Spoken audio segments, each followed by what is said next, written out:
Are you ready? Yep. Okay. All right, so today we're going to remove the factory illuminated inlet tube, and I'm going to show you how to separate the acrylic from the backplate. I have the headlight out for other operations, so it's just going to make it easier to do the video. But normally you can do this in the vehicle. You don't have to, take the bumper off, take the headlights out. We just did it because we're doing a halo install, and it makes it easier to show you the video. So 7mm, you have 7mm screws. We're just going to remove those.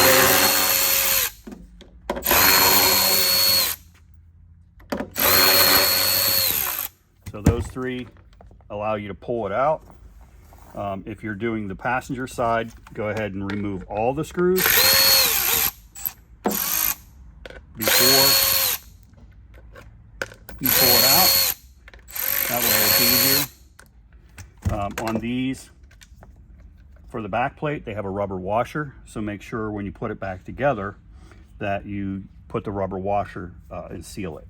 Okay, so this is tight, right? It's friction fit, but it's tight, and this is the problem. So on the passenger side, to get this around the ABS controller, you need to separate the clear acrylic from the back plate, and that's simply achieved by taking a small flathead screwdriver.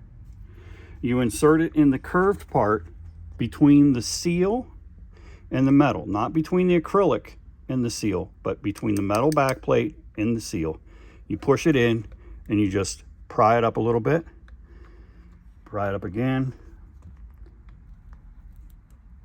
and that gets it started.